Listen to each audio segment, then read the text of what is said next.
Toby Jones has finished his PhD at Leiden University in the Netherlands, where he is also teaching. His work focuses on the eruption of the Mongols onto the larger world scene, focusing on their invasion of the Persianate world.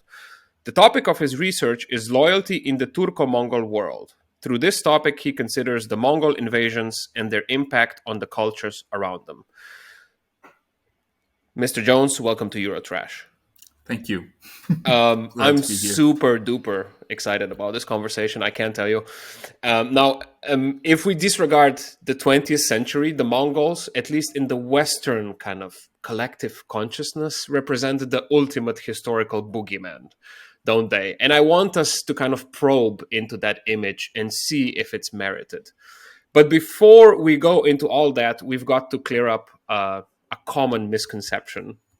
When I wrote to you with a list of proposed themes I'd like us to cover during this episode, I of course mentioned Genghis Khan, which apparently is not how we say his name at all. So why don't we start there? Yes. So in fact, his name is Chinggis Khan. And Chinggis Khan. Yes. So I'm not exactly sure what happened. I think it was the French, basically some French historians. It's always the French historians. Yeah, in the 18th century or something. It was then adapted into English incorrectly, and it just stayed that way. So it's quite strange, actually. But yeah, the original in all original source languages, he is Chinggis, or sometimes Genghis. But yeah, the j is quite close. So okay, yeah, that's correct. But if we open up the Wikipedia page on Chinggis Khan, how do we pronounce Chinggis Khan, even though it's written like Genghis Khan? Or no, it's not written. It should not be written that way either. Okay, I see. Yeah, so it's already spelled completely wrong. Incorrect. Yeah. All right. Exactly. Yeah, this is the first thing I tell my students when they still get it wrong. But even at the end of the semester, I've told them 4 times. If you write Genghis in your final paper, I'll definitely take a mark off. You're out. Not out, but I'll be disappointed. Let's say that. Okay. How much does it hurt when at the end of the semester people are still It hurts. It hurts. Okay. Yeah, you've said it 26 times per lesson, and you're still getting it. So yeah, it hurts a little bit. To be honest, I'm from Slovenia. And in Slovenian, we say Genghis Khan. There you go. See, you guys, if you didn't, it's English that ruined it, to be honest, because as soon as they switched it over, even in German, there's a famous, amazing pop song called Genghis Khan. I love that song. Yeah, exactly. I live in Berlin and I play it all the time. Yeah. They got it right too. So it's really only English that got it wrong. Okay. Well, there you have it. Okay. Let's start at the beginning. Not at the complete beginning, but maybe before Genghis Khan appears on the world stage. In what state were the Mongols before that? Well, so essentially on, let's say, the area where we call the Mongol steppe. So this would include much of modern Mongolia, the modern nation state, but also parts of different nations like Kyrgyzstan, Kazakhstan, etc. And you have a lot of different people groups who live on this steppe. And most of them are either Mongolic speakers, so speakers of a Mongolian type language, or Turkic speakers. And this is why I regularly refer to the Turco-Mongol world or the Turco-Mongols, because really that the Mongol Empire was made up largely of Turks also. And so the Mongols were simply one people group within a large number of people groups who populated that Mongolian steppe.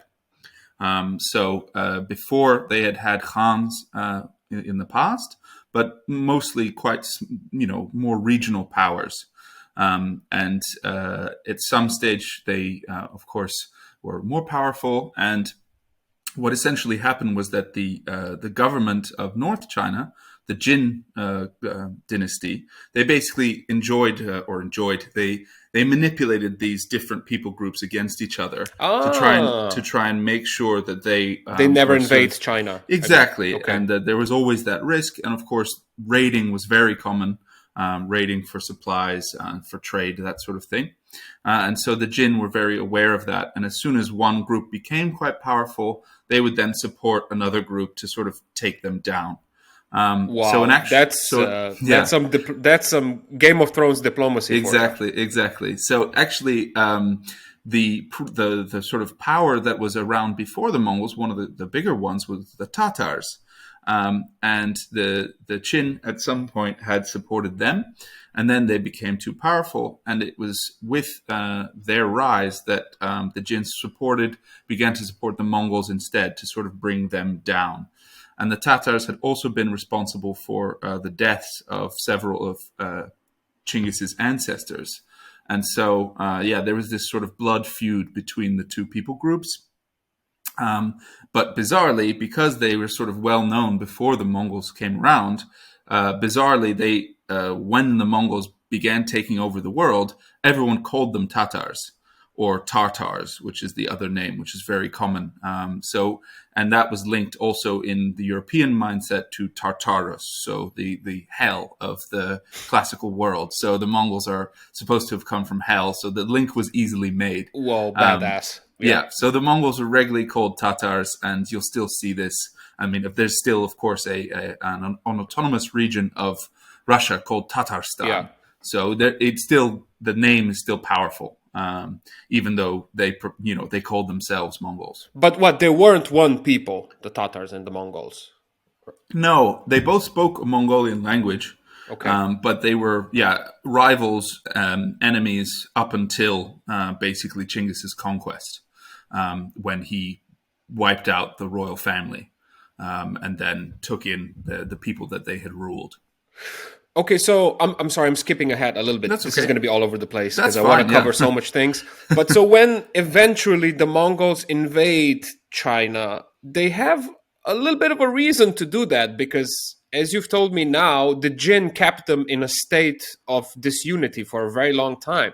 So yeah, and they were also the Jin were responsible for killing. Basically, with using the Tatars to kill some of the previous Mongol Khans. And so one of the previous Mongol Khans, called Ambagai, was nailed to a wooden donkey by the Jin, for example. So there was a lingering sort of resentment, not just of the Tatars, but also their sort of backers, the Jin. And so, this was the sort of casus belli for the Mongols to attack the Jin dynasty in northern China. So kind of like an insult that lingers and stays in their collective mind. Yeah. But why did they nail him to a donkey? That's so oddly specific. Yeah, it was a type of punishment that existed at that time. I don't really understand it myself, and I don't think we've ever seen any sort of there's no archaeological evidence for this wooden donkey, but I guess it's sort of somewhat similar to a crucifixion, I would assume. It's not exactly clear what that really means. It was very insulting. And the humiliation, I guess, is key. Okay. Yeah. And then how do the Mongols or the Mongol Turkic, were they tribes or clans or proto-states? How do we call them? As you may have noticed, I stay away from those words. I noticed. Clans. And it's actually a point of hot debate still in the study of, let's say, nomadic peoples. And this has a lot to do with issues surrounding Orientalism. Yeah. Right. So if you take, for example, a Mongol leader, you'll often be called a chief, for example, or not like a king. Even though he may rule a population which is far greater than any European state. They are called kings. Also, things like when we have sources written in Latin about the Mongols, and they will use the word dux, which became duke in English. And when it's translated into English, when it's referring to a European power, it's called duke. And when it's referring to a Mongol, it's called chief. So the translation of these terms, the terms don't really exist in the languages that we're talking about. I mean, Mongolian and other languages basically don't use equivalents of clan or tribe that we could easily nail down.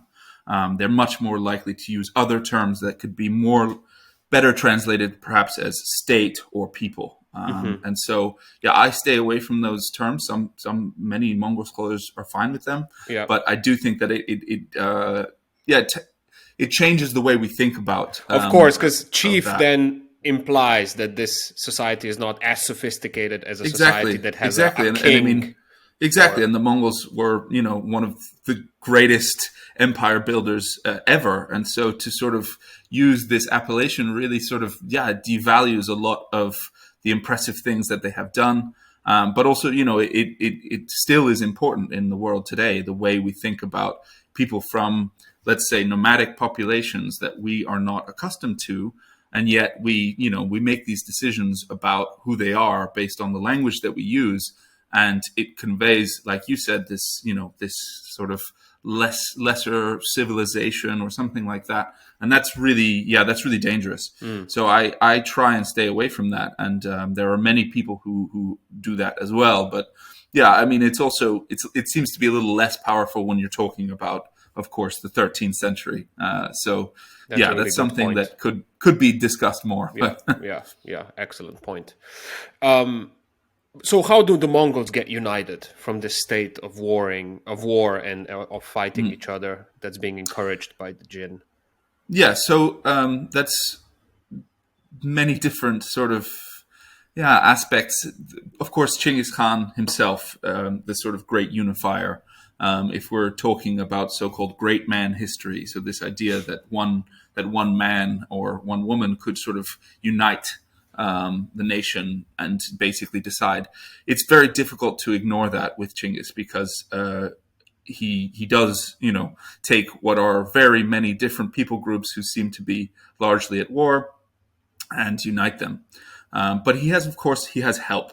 So there's another dynasty to the south of the Mongols called the Kerate dynasty, and these were a Turkic-speaking people, and they were extremely powerful. And their ruler, who was given a Chinese title Wang, which became Ong Khan, he was extremely, sort of the biggest power on the steppe at that time. And he had made a blood brotherhood with Chinggis' father. Chinggis, by the way, Chinggis is his title. His actual name was Temujin. So as before he got the title Chinggis, Temujin basically went to his, once his father was killed, again by the Tatars, who poisoned his father when Temujin was only 8 years old or so. He went to his father's blood brother for support. And it was this Ong Khan who helped him to sort of grow to a much more powerful ruler. And then also the Jin began to help him as well against the Tatars. Because the Tatars grew too strong. Exactly. And so there was this unity between the Kerate and the Mongols against the Tatars. So then they sort of destroy the Tatars, defeat them, and then the sort of two bigger power groups on the steppe become the Mongols and the Kerate, at that time allied. But of course, Chinggis finds a way to turn this into a rivalry, and then defeats the Ong Khan, and then takes in the sort of Kerate steppe state apparatus into his own. And that's when you really see the beginnings of the Mongol state emerging. So this is when they pick up, for example, writing at that stage and things like that. So at that moment, then they become sort of the ultimate power on the steppe, and they've managed to subdue either through marriage or through conquest most of the steppe peoples, Mongolian steppe peoples. So the Mongols didn't just conquer, they also used marriage as a way of getting other people groups to join them. And these were powerful groups like the Kongirats or the Oirats. And their support through these marriage alliances was absolutely vital in Temujin becoming Chinggis Khan. And what were some of the reasons that Chinggis Khan was such a successful unifier?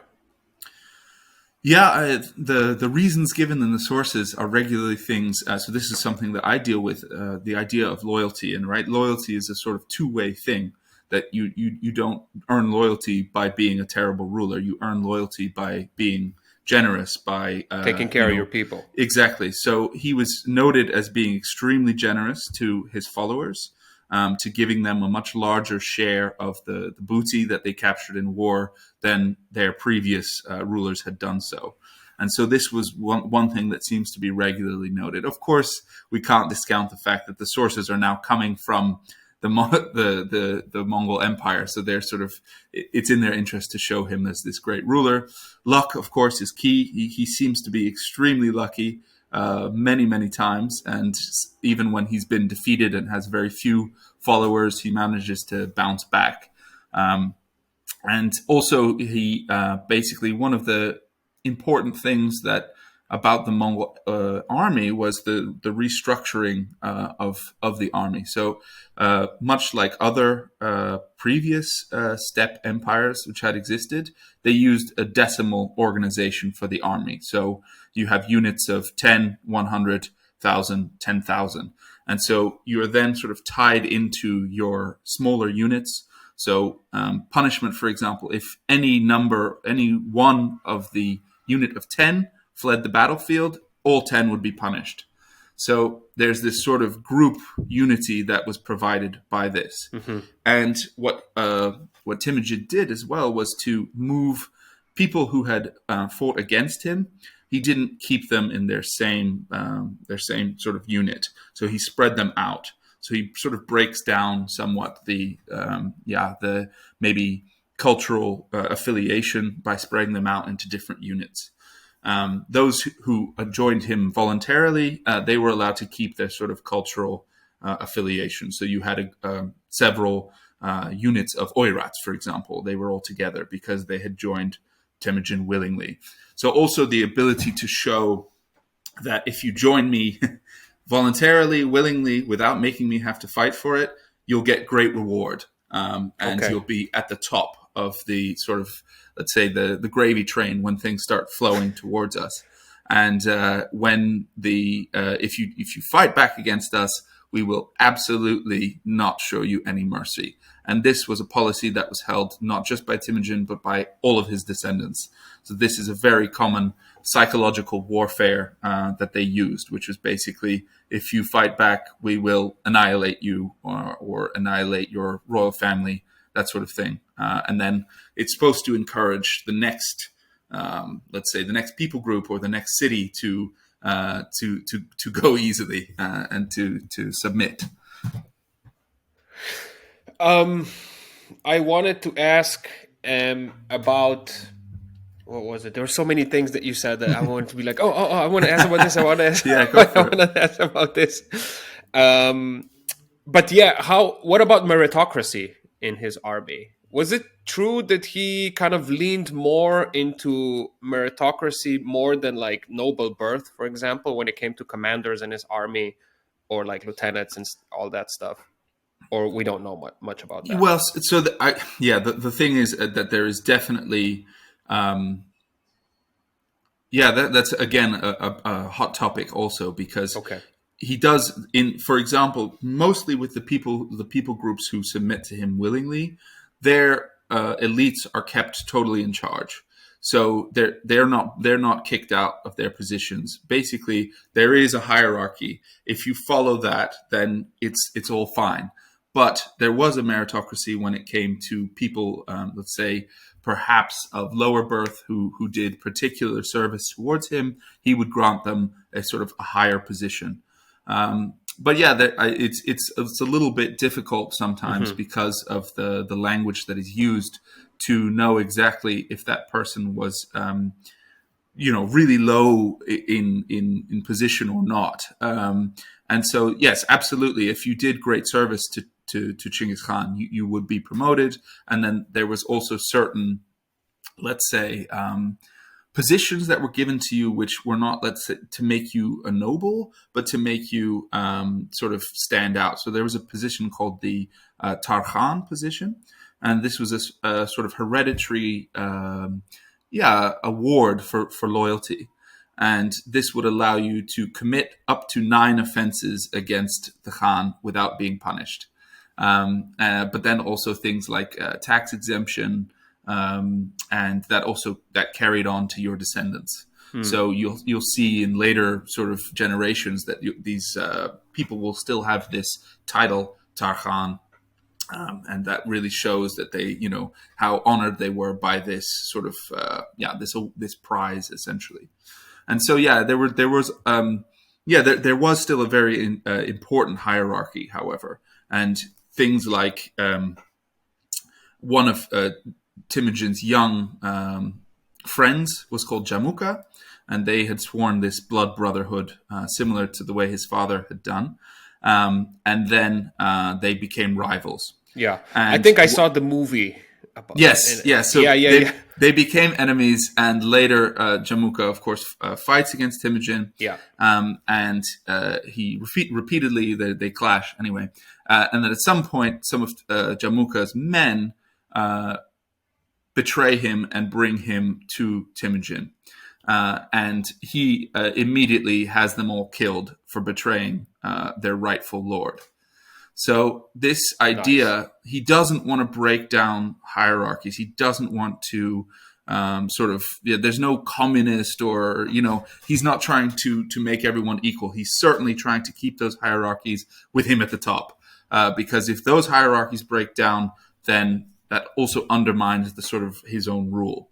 So there is a certain social mobility that is possible, but it's limited. And then what happened to his best friend? He kills him, obviously. Oh, okay. There we go. So the trope, the story that appears in the anonymous secret history of the Mongols, which is the only Mongolian language source sort of chronicle we have for that period, is that Jamuka acknowledges his own guilt and begs for Temujin to take his life because he has failed as his blood brother. Okay, so it's like there's all an honor kind of honorable. Yeah, I doubt it happened that way, but that's the story anyway. It's a nice story though. Yeah. What about that story that another group kidnapped Chinggis's wife, right? Indeed. And then she was in captivity for a while, and then she had a son. Yes. And then there was some disputes about leadership because people alleged that it wasn't really Chinggis' son. But that I guess happened pretty early when he wasn't Chinggis Khan yet, right? Yeah. So he got married very early. His father apparently found him his wife. So his father died when he was either 8 or 13, according to the sources. So he would have gotten married quite young. And so his eldest son was called Jochi, and his descendants eventually created the Jochid Ulus, or the Golden Horde, which ruled over much of what is modern day Russia. Jochi, his mother was called Burte. This was Chinggis's very loyal wife, by whom he had his 4 very powerful sons. And she was captured by another group called the Merkit. And this was, in the sources, there are different sort of explanations as to at what point this happened, because that's, of course, key. Of course. Then he... but the story is that she gave birth after being captured by them. And then when they defeated the Merkit and took her back, Jochi was there.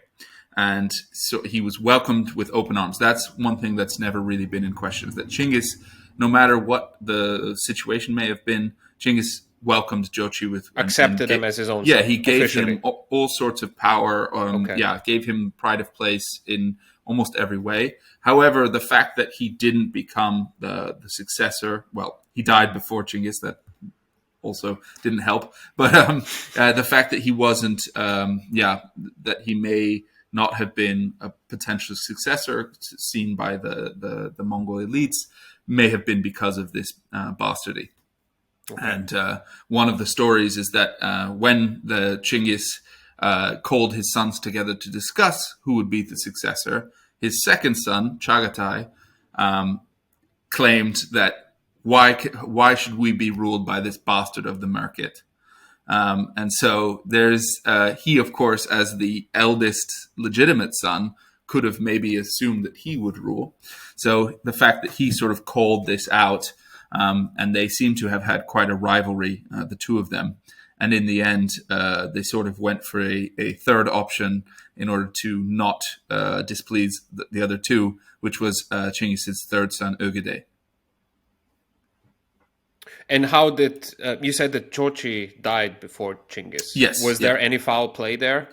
Well, again, he seems to have been ill. There are some sources that claim that he was poisoned, but that seems to happen with every single Mongol prince or Khan.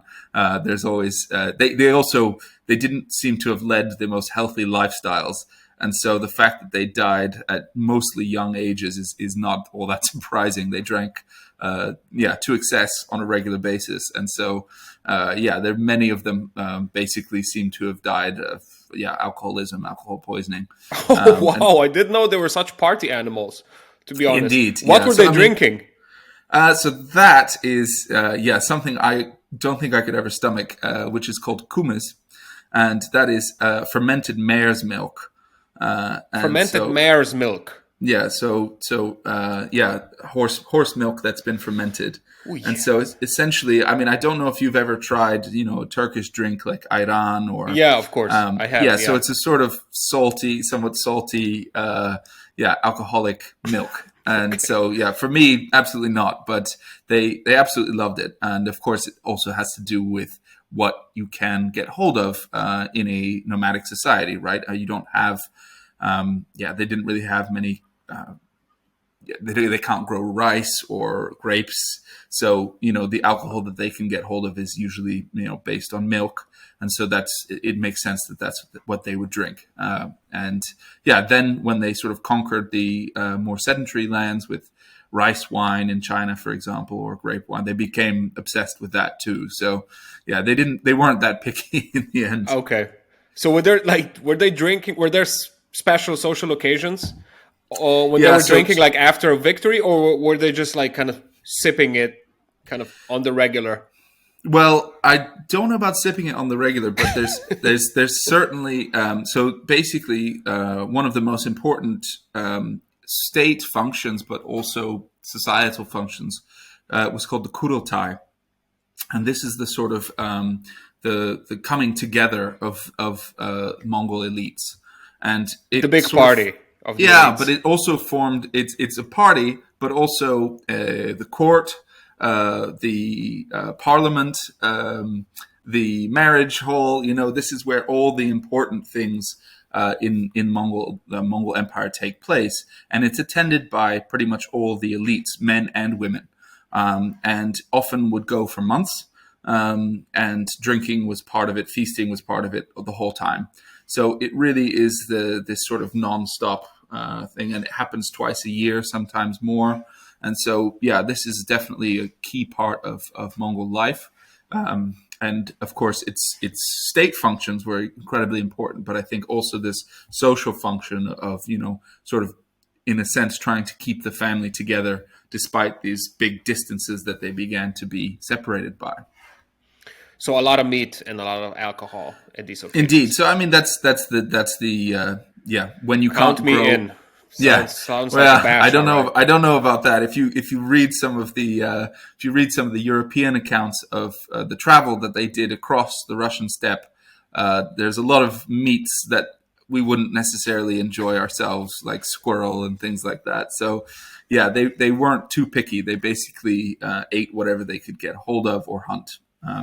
So, of course, the hunt is another huge part of not just Mongol society. Many pre-modern societies use the hunt as sort of this, sort of status symbol, but also practice for troops and things like that. And so the Mongol hunt was, an absolutely massive affair, and they would create this ring of troops, and this ring would literally close from several days away and force all the animals into a giant circle, and then they would just shoot. Doesn't seem like the most glorious type of hunting, but seems smart though. It's extremely effective, and of course it's practice for their military campaigns, which they did similar things.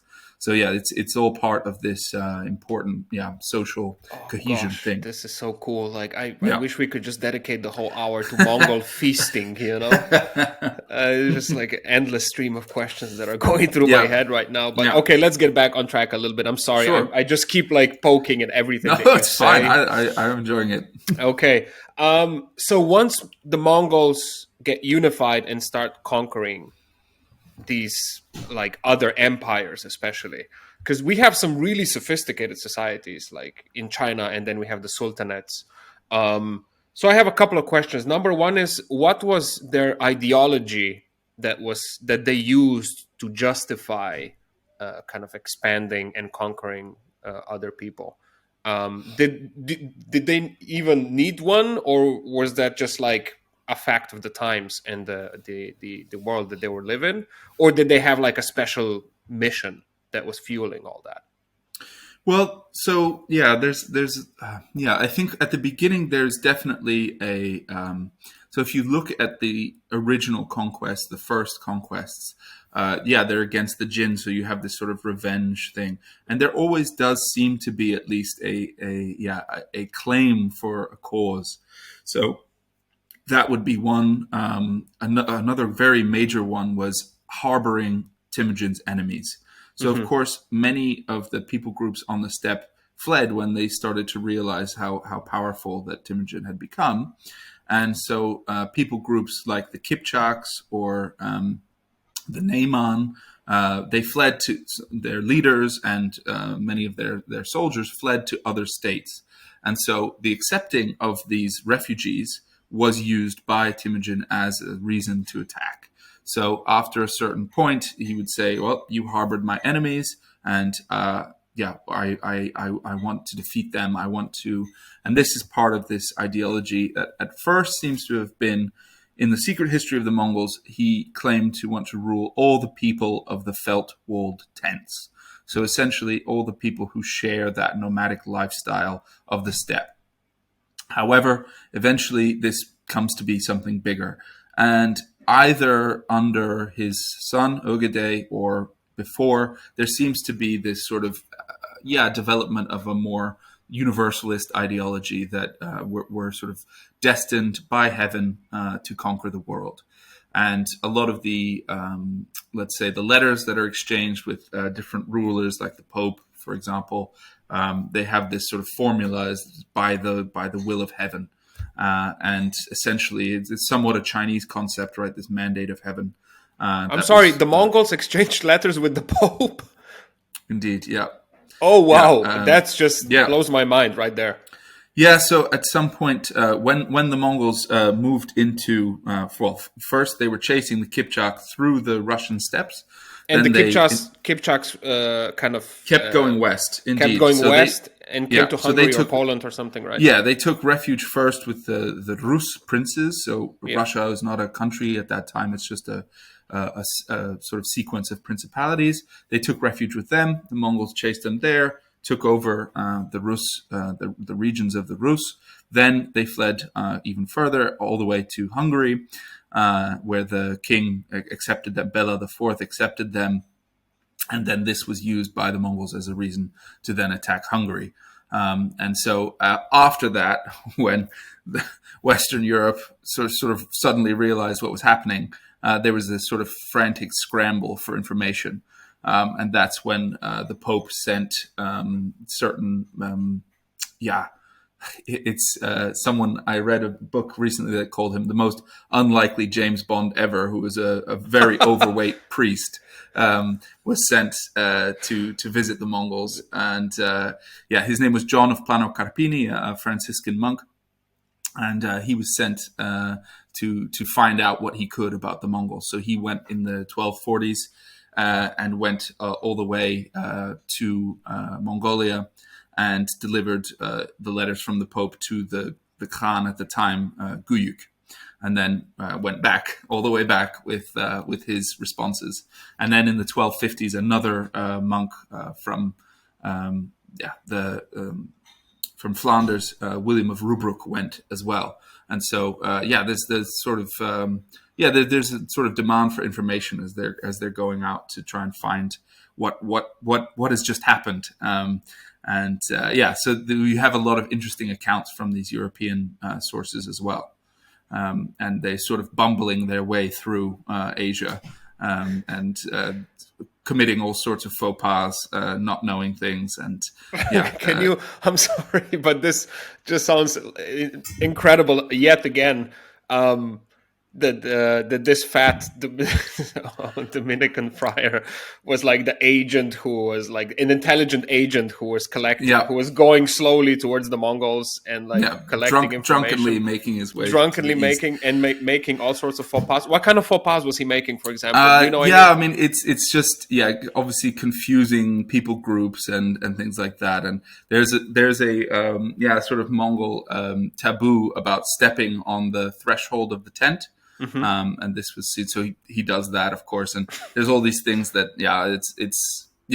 both of them seem to have struggled with the expectations, and so they didn't really realize that also what's part of many societies, but gift giving is really important. So in order to sort of get things to happen, you have to give a gift, and they, as what do you expect from sort of Franciscans and Dominicans? They're poor, right? They're not supposed to be, sort of loaded with gifts and things. So they ended up having to give a lot of the sort of, the Bibles they had, things like that, in order to move on. But then they were left with very little. That they really struggled. And you can see that in their writings, that they really are trying to explain for future travelers, make sure you have a lot of things to give, because otherwise you won't get anywhere. This was, later travelers did realize this, and they knew what they had to do. But these early ones, it was quite a struggle for them. They seem to have been able to offend no end as well. But I'm sorry, but I didn't realize that our conversation is going to be so amusing and full of these like really funny anecdotes. That literally sounds like somebody sent me on a diplomatic mission. I don't know what I'm doing. Yeah, well, this is of course, when in this situation where you don't know. The world is not connected, right? So very little about, let's say, even the next city over, the next village over. And when you're talking about the types of distances that they were traveling. That they were really not aware. And this is actually one of the interesting things about this period, is that Western Europe is quite unaware of the rest of the world. And when you look at it in comparison to the Mongols, I mean, they basically connect all of Eurasia, and they have a very keen awareness of all these different people groups. And this is what's actually fascinating when we see it from this sort of Western civilized perspective, is that they were far more aware of the sort of differences between people groups and things like that than the West was at the time. It's a really fascinating moment when you see that the Mongols are connecting these societies. So societies that have not really had these connections before, like China and Iran, or to an extent, but to a much greater degree during the Mongol period. And this is what many interesting books have been written about, these sort of exchanges that happened between societies. And there's also the idea that this is the sort of, I don't know if you've ever heard of world systems theory, no. But the idea that there are these separate world systems, and they, before they were connected in the pre-modern society, then at some point they connect up. And so the original idea was that they connect up in around the 17th century. And then there was an author who said, well, no, in the Mongol period, they actually all connect up in this period. So she has these 7 sort of geographical regions that become interconnected through trade during the Mongol Empire, because they essentially, famously, they created one of the largest postal networks, or if not the largest postal network ever, under the same rule. And this allowed for people to travel quite easily. And they had these postal stations set up all the way along, even in the sort of, the bleak steppes of Russia. They had these postal stations. And so this allowed people to travel a lot more. And so this, of course, brought huge amounts of wealth to the Mongols as traders realized that they could go to all the way there and make a lot of money. And the Mongols brought the wealth in and then sent it out again, basically creating trading partnerships with different traders who went out and brought all sorts of interesting things back to them. So they became incredibly wealthy, the Mongol elites, and of course, as you'd expect with the large empire that they created. Sorry, I went a little off topic there. No, all good.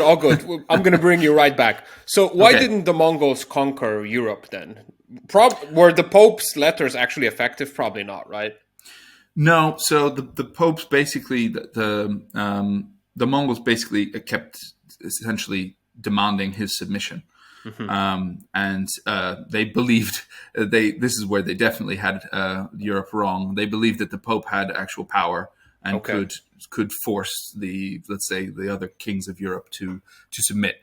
And so they constantly asked for that, and of course never happened. But yeah, they did. Of course, they reached into Croatia. Even they reached all the way to the Adriatic, and they had defeated, of course, these major European armies at Liegnitz and at the Battle of Mohi in Hungary. And so they had no real reason to stop, apart from the fact that Ögedei, the Khan at the time, died. And so they all had to go back for the Kurultai to decide the next ruler. And so this is the most basic explanation of why. There are other factors, of course, things like their armies were largely, of course, based on horses, and so do you need steppe lands, etc. But they also conquered plenty of areas that they couldn't use their horse archers in. So yeah, it's not a convincing argument in my book, and that seems to be the most straightforward is the best one.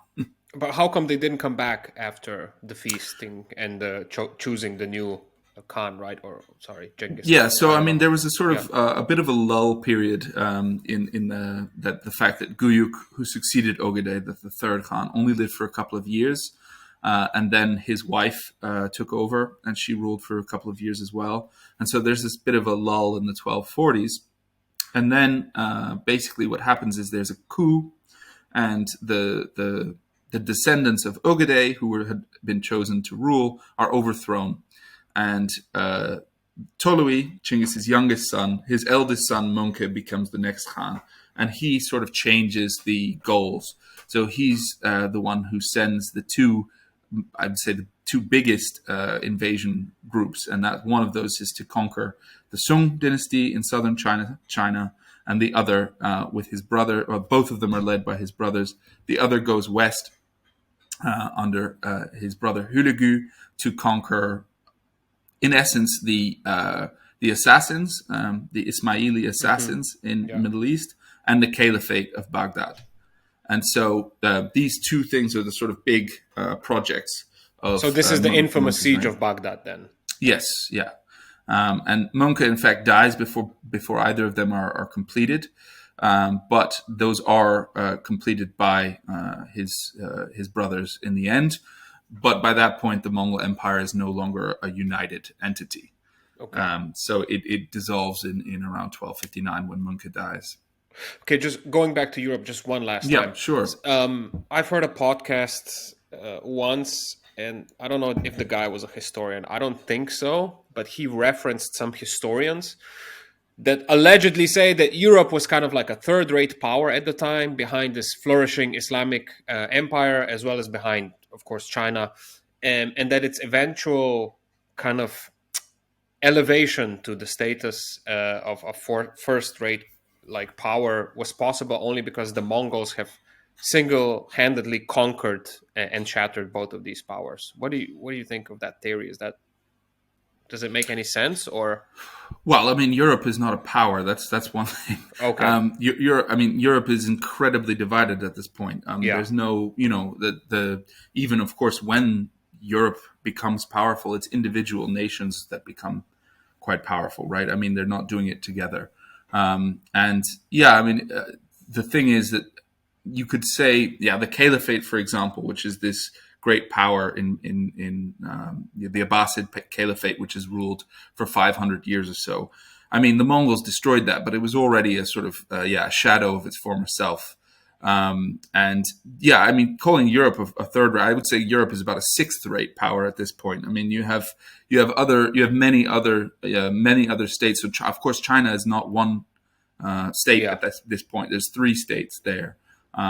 In the Middle East, you have several states as well. Then the Mamluks appear in Egypt, and they're the ones that Europe. So at some point, basically, what happens is that the Mongols who went to Iran and Iraq and Syria, they create their own state called the Ilkhanate, and their big rivals are the Mamluks in Egypt. And so these are slave soldiers who started a dynasty in the mid 13th century, and they were big rivals. And then the Ilkhans begin to try and get Europe to join them to attack the Mamluks. So they are aware, of course, of the previous Crusades, and they know that the Europeans, have this sort of religious idea about. So they have good intelligence. Yes.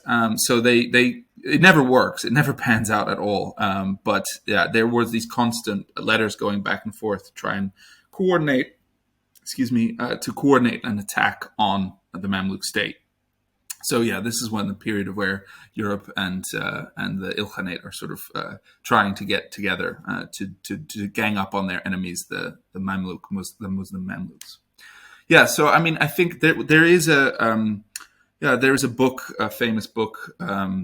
I've forgotten his name. He was one of my professors at St Andrews, and it's The Medieval Making of Europe, and it's the idea that there is a period where Europe starts to sort of grow up a little bit because of less pressure from the East. But that's I wouldn't say that's super accurate, but because of course the Ottoman Empire comes in, and the Ottomans are by far the most powerful power in Europe.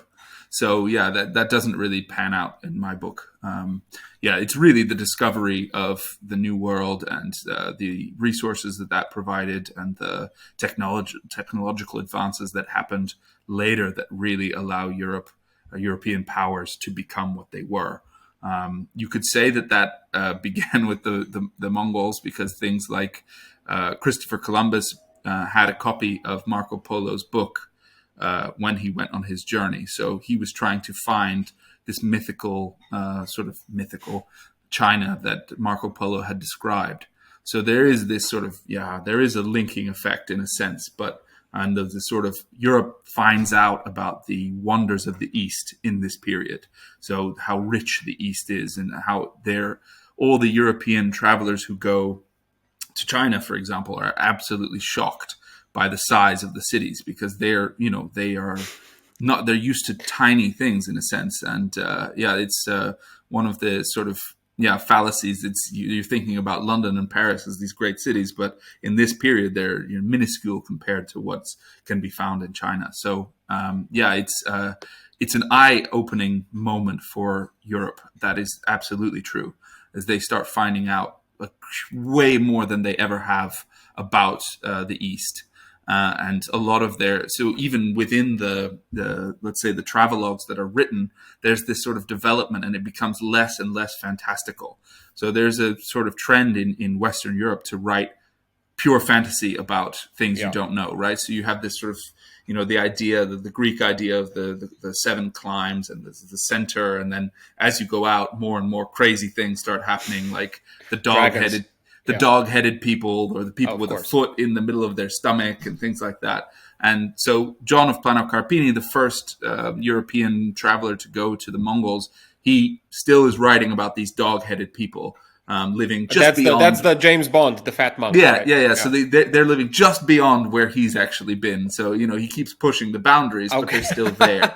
But what you see is that in the later the later moments where later travelers are going, there's almost no fantasy. There's less and less fantasy, shall we say. There's still always a little bit. I mean, even Marco Polo has to throw in a few things. But they start developing real sort of experience about what these places were.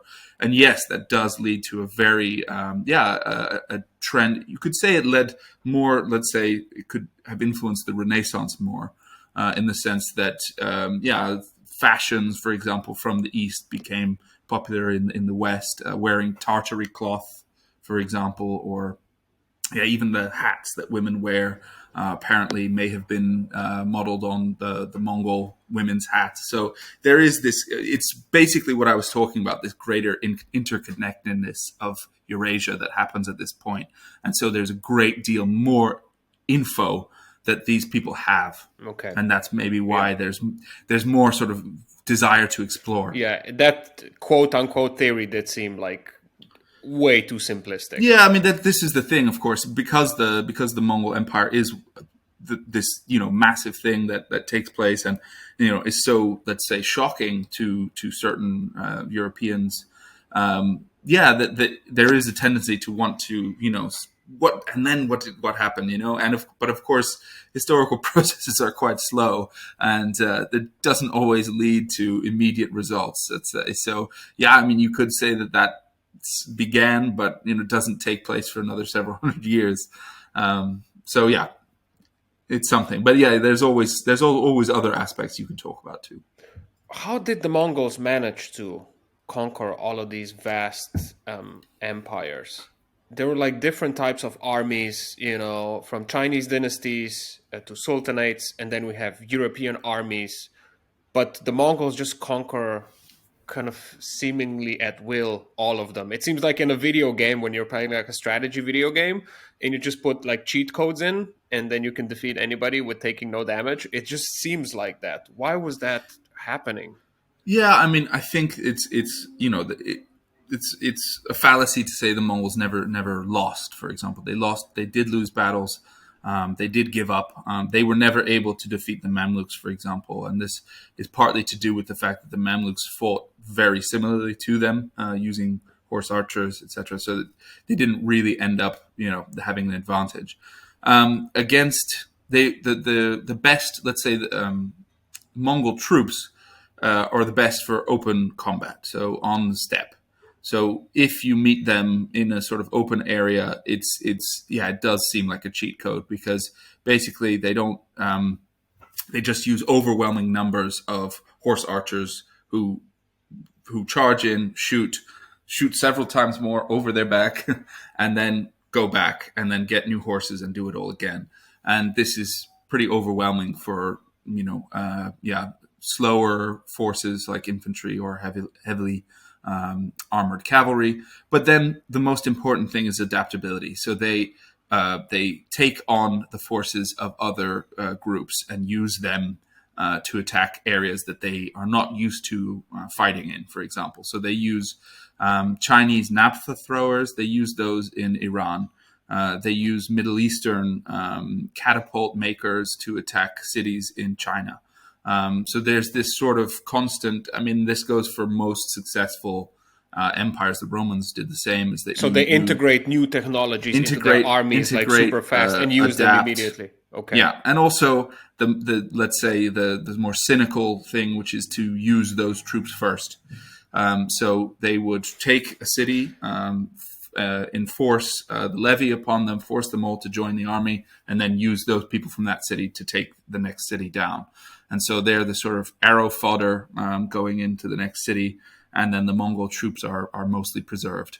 And so, I mean, there's any number of things you can also argue about. Let's say the dividedness of, like I was mentioning, the Abbasid Caliphate is already sort of on its knees. The Chinese states are not united. The Song dynasty has been sort of in retreat from the Jin already. So there's a sort of perfect storm in a sense, also in that many of the states around them are not in particularly good shape themselves. So there's a bit of that. But the Mongols, I think their use of things like discipline and the postal system, which allowed them to move so quickly, for information to move so quickly, really allows them a tactical advantage. And so it's all of these things combined. It's not really any one of these that seems to have led to their success. But it's really powerful when it all comes together. Was the Mongol reputation of utter, how should we call it, ruthlessness kind of justified, or is it largely an invention? Like, for example, I was reading about the siege of Baghdad, and the chroniclers of the time say that the Tigris ran red with blood, and but at the same time, when the Crusaders conquered Jerusalem, they also said, like, it was, they were walking through blood because they just killed everybody. Also, you just told me that the Jin, they nailed a guy to a donkey. So were the Mongols really so special in this regard, or were people just surprised that they were so successful and then attributed this ruthlessness to them, kind of in retrospect? Yeah, this is. I mean, I think it's a little both. Let's say they're not. They're not standout in that time period. I mean, when one captures a city in this period, it's expected that there is sort of, basically you decide on an amount of time that the forces that you've just, relied on to take the city can loot and plunder and kill. And that is a sort of standard accepted. Every state does that at that period, is that there is this, this expectation of that. The Mongols are extremely ruthless, and they seem to have taken things a bit further than other states would do. So, I mean, the sort of total annihilation of a place, for example, it doesn't seem that common. But I think, particularly when it comes to a city like Baghdad, I mean, there's so much symbolism and so much, religious weight about the what has happened there, right? Is that these chronicles are written from a Muslim perspective, and this is the destruction of the commander of the faithful and his glorious city, right? And a lot of these sources are actually written by the chroniclers from the Mamluk period, so the big enemies of the Mongols. So they have, of course, a reason to want to show how bad it is, and that also is a tendency. You can read in European chronicles, but also in the Middle East, in Persian and Arabic. I mean, you have this idea of how to make something sound impressive, and that's, you exaggerate, and that doesn't matter. They do that all the time. I mean, the numbers that Persian chronicles, for example, talk about being killed by the Mongols, are physically impossible in that period. They say 3 million dead in the sack of some city in the Middle East, and it's not possible for that city to have had 3 million inhabitants at that time. So there are definitely tropes about how it's basically just to show how absolutely devastating these attacks were.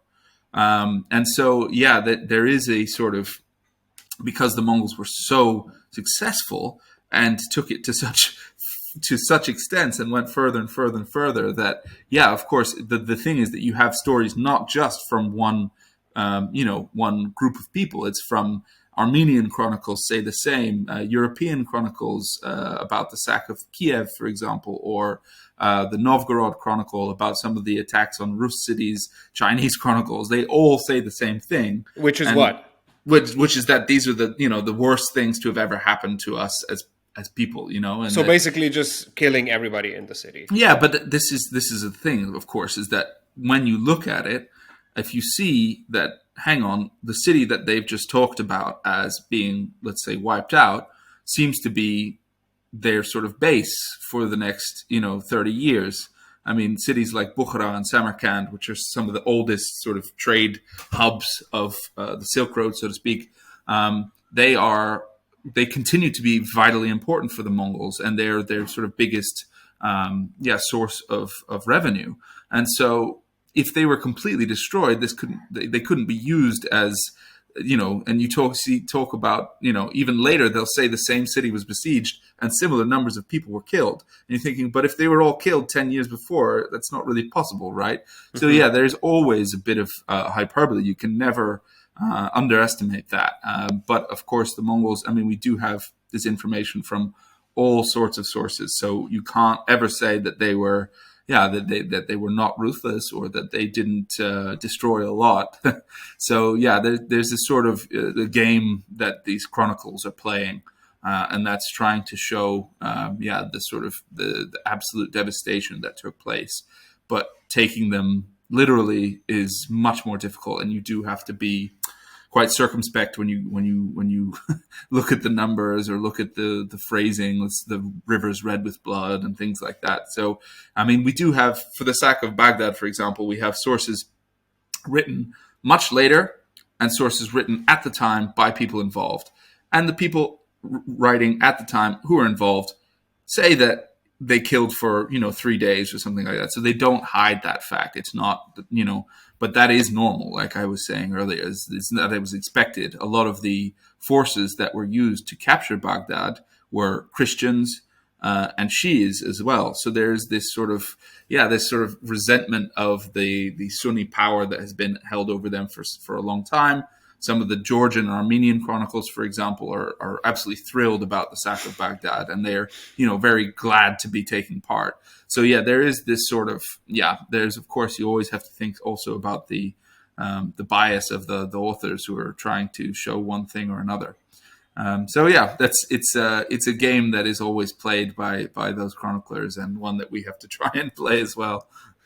Can we once and for all clarify the often quoted statistic that you find everywhere at least in popular sources, that the Mongol conquest reduced the world's population by something about like 10% or something crazy like that?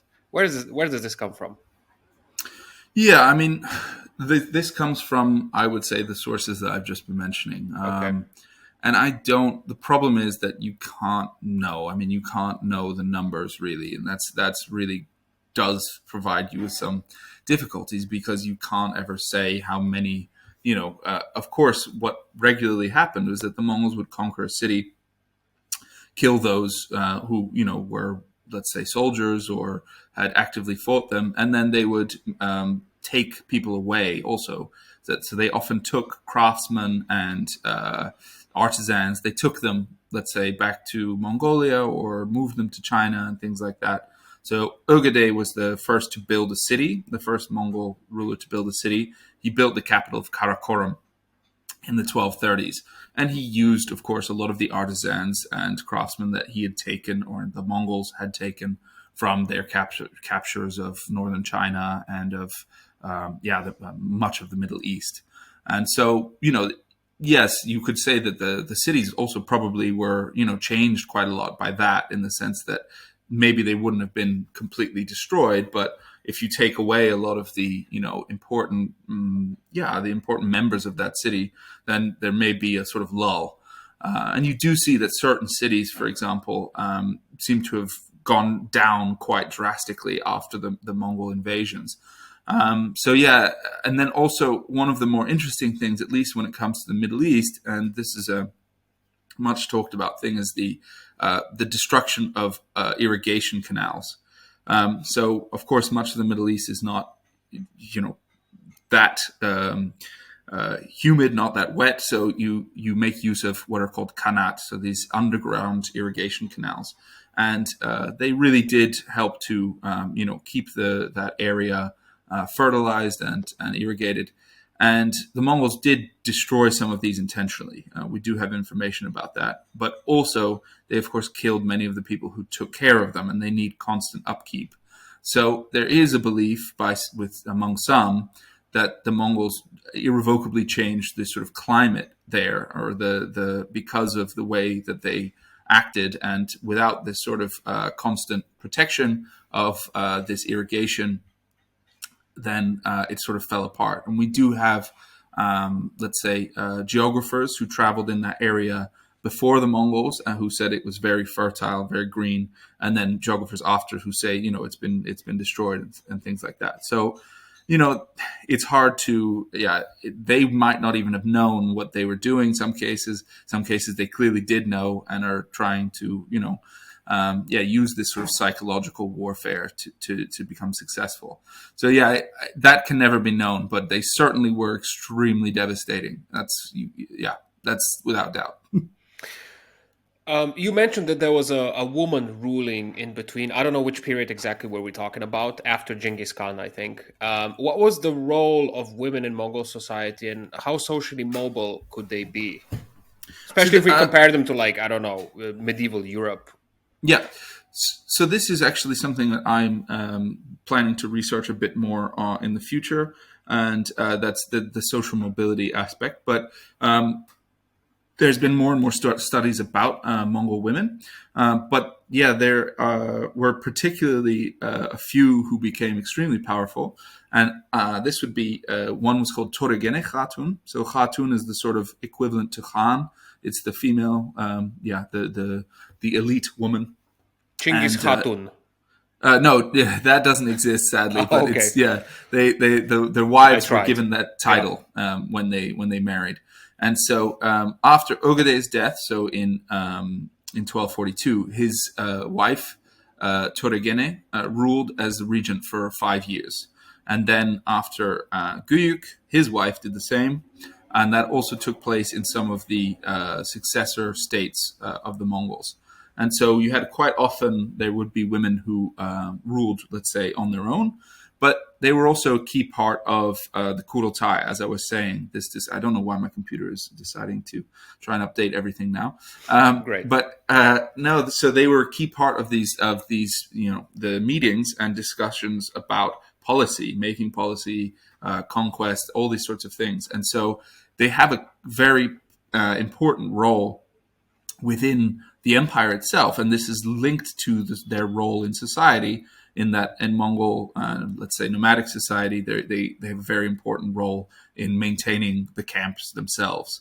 And so this is a common thing that happened: is when the Khans went on campaign, is their wives would maintain the camps while they were gone. And so they had this sort of stand-in role in particular. That's the key thing, is that you wouldn't really have gotten one to be chosen as the ruler, but in this sort of stand-in role, they consistently do that job. And in later societies or later states, they continue to have this role, and that's not just a Mongol thing. That's much more common in both Turkic and Mongol states, that women have a sort of a more, let's say, visible power. Because of course, women always, no matter the society, do influence power. But in other regions, let's say in Europe or the Islamic world, a little bit more so, let's say, from behind the scenes.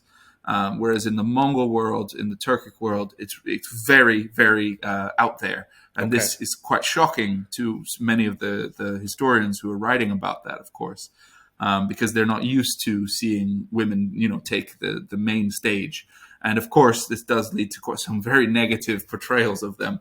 And so, that's another game you have to sort of play with the sources, is figuring out, what of it is true and what of it is just simply, misogynistic bias. Okay. From But people. what were they saying, for example? So Toregene was accused of basically getting rid of the ministers of her husband when she took power. And you think, okay, that's also the prerogative of a ruler, right? Yeah. And so what if that is negative, and what if that is just simply what was expected? And so because a lot of the sources, most of the sources that we have, are coming from societies in which women do not have this very forward role, there tends to be a very negative portrayal of them. So in the Seljuk Sultanate, for example, there's a very famous vizier, Nizam al-Mulk, who wrote a book called the Siyasat-Name, so the Book of Politics. And he has a whole chapter devoted to women should not be in politics because they ruin everything. And this is because, of course, his the Shah that he was, or the ruler that he was working for, Malik Shah, his wife, Terken Khatun, had a lot of power. And so you can sort of see why he's doing this. And this happens in the Mongol period as well, is that there's this sort of, this reaction against, the female rule that happens. And of the social mobility thing is a little bit, it's an interesting one, and one I'm sort of looking towards in the future. But it does happen as well. You do have women who sort of start at a lower level, getting to a higher level and becoming khatuns, becoming sort of wives of khans. But there is also a very important hierarchy among women too. And this is very key in Mongol societies. They're very aware of which woman is for example, the chief wife. That woman has the sort of power among among the women, and she's the most prestigious, etc. So there's always this idea that one woman sort of stands above the rest. But yeah, that's and one of the sort of weirdly negative things about, let's say negative, at least what we would think of as negative, is the tradition of levirate marriage. And this is the fact that a man's wives would go to his son when he died. So the son would marry the wives of his father, apart from his own mother, after his father died. And so that happened very regularly. And again, this is something which was quite, freaky, let's say, to the chroniclers who wrote about it. And they were a bit shocked by this. Could women also be warriors sometimes, or was that not very likely? So they're less used as warriors, as pretend warriors. So there is an idea that they were put on horses, and because their hats were quite tall, they looked like warriors. So at least one of the European chroniclers says that from afar they all looked like warriors, and so because they dressed quite similarly otherwise, and so they were often used to sort of create a fake idea of Mongol strength. But like on a the decoy whole, or something. yes. On the whole, they were not warriors. No. There are a few exceptions, but it tends to be that they probably had no problem taking up arms if they needed to. But which cliches that we hold about the Mongols are inaccurate and should be dispelled, or maybe which aspects of their society are often overlooked, so we can keep talking about the Mongols as the boogeyman? Yeah. Yeah, I mean, I think, well, we've already mentioned a few for sure. I mean, the destructiveness or the barbaric aspects. These are things that, when you look at them in more detail, you end up figuring out that okay, there's a lot of things that need to be explored more. And I think that's sort of part of it, is just seeing the Mongols as this sort of unstoppable force that just appears and disappears is really something that we should stop thinking, because of course the United Empire does disappear quite quickly, but then you have these khanates which continue to rule in different parts of Eurasia, huge empires in and of themselves, and some of them last for centuries, and their descendants are still around. I mean, I was mentioning Tatarstan, for example, and other parts of Eurasia in which this is still a very important thing. And what essentially happens is after all of these Chinggisid states, so states ruled by descendants of Chinggis Khan, disappear, there's a great respect for the Chinggisid lineage, and people try and make sure that they are honoring that when they start their own sort of conquest. So there's a later ruler, Timur, you may have heard of Tamerlane, he's known often in Europe, who conquered essentially much of the Middle East and Central Asia. He sacked Delhi, just defeated the Ottomans, etc. He was not a Chinggisid, he was not descended from Chinggis. But in Didn't order he claim to, that he had some connection? well, to that was done later by his descendants. But right. He married into the Chinggisid family. He married Chinggisid princesses, and then he was able to take this sort of honorable title of Gyuregen, son-in-law, and he used Chinggisid puppets to sort of legitimize his rule. And this happened quite often and among a number of states. And so, this sort of legacy of the Mongols, but also things like I was saying about the sort of interconnectedness, is that seems to have been more sort of connections that continued to exist between different parts of the world after the Mongols.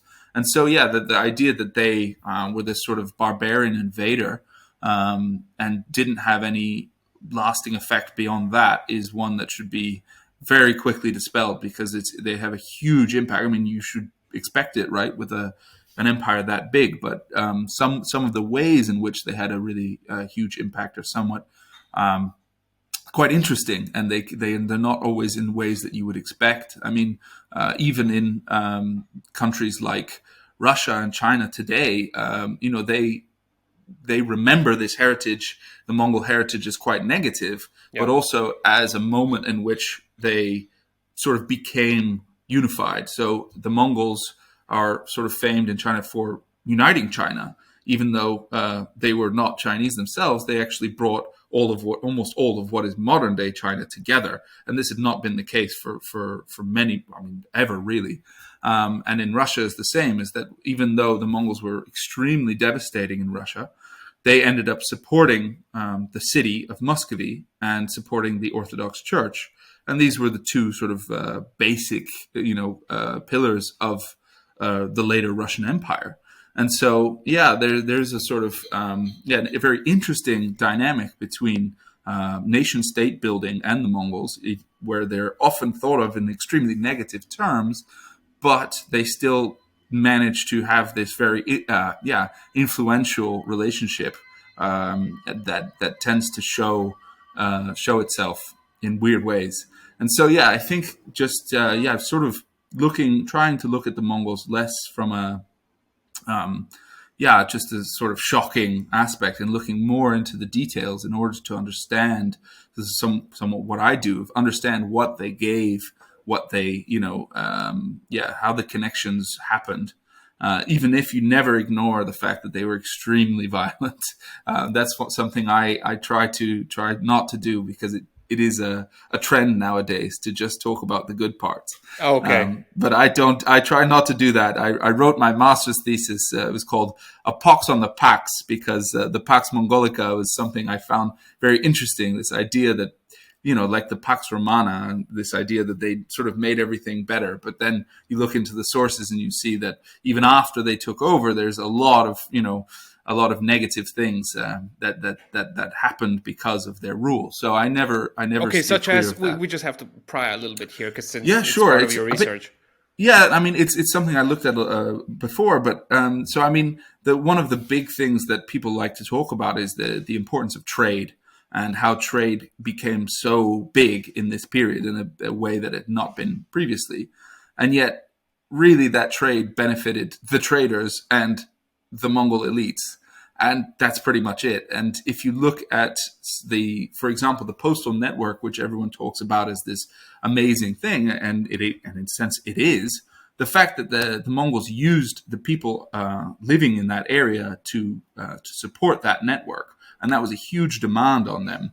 And so, in actual fact, the king of Armenia, his name is Hetum, when he created a treaty with the Mongols, that was one of his sort of provisos, that he didn't have to have the postal network in his lands. And so he didn't want it. It's essentially because it was such a burden on the state. Yeah. So, and we have other sources which talk about, people fleeing the area around these postal networks because it was too much. I mean, basically the people using them were, if it was all maybe well and good, you would say it would work fine. But of course, people abused those powers that they were given by the Mongols. And so, you do have a lot of negatives that if you just talk about the benefits of trade, you get a very sort of, modern capitalist sort of trickle down theory idea of how important it was. And I think really only by looking deeper into the sort of the nitty gritty of it do you understand, okay, sometimes it could be good, but it seems to have been bad a lot of the times. Much like our current system. Oh, yeah. Applying a little bit of Marxist analysis to Mongol society as well. It's just so much. We already spent. I took so much of your time. I'm sorry. It's like an hour and a half. No, you don't have to apologize. I love talking about it. This was so cool. I hope we did dispel some of this binary, myths with this conversation. And I'd love to have you back if I didn't tire you out too much. Not today. At all. Not at all. But before we say goodbye, the tradition in this podcast is that I ask you something a little bit trashy at the end, since the title of this podcast is Eurotrash.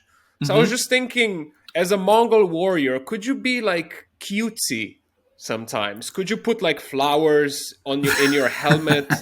Could you, put, I don't know, like a pink garment on you, or did you have to act macho all the time and be really tough? Do we know anything about that?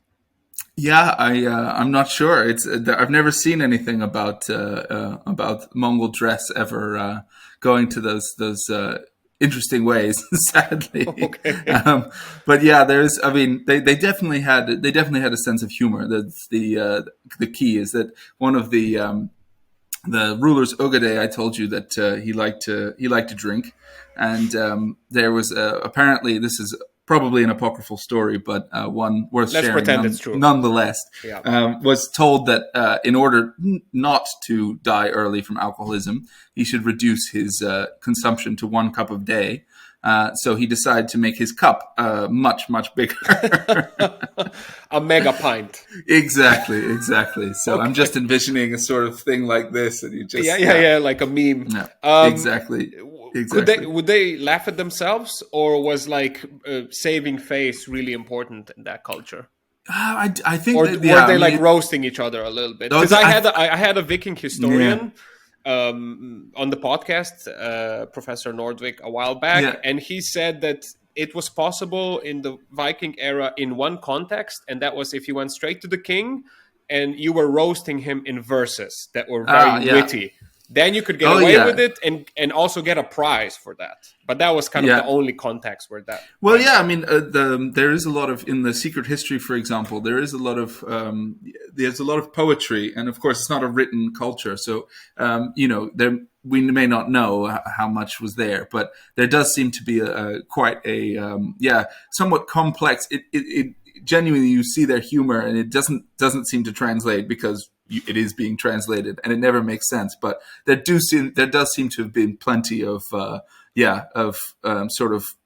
intense sort of jousting when it comes to these poems and such, criticizing the others. But yeah, it's hard to tell, sadly. Okay, where can people follow your work? Do you have any social media profiles you'd like to share? Are you writing a book? Do you have any articles out there?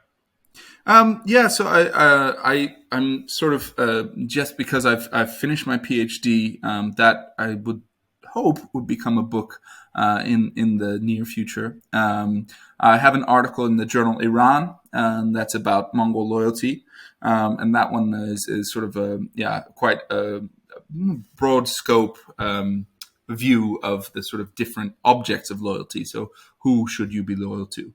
I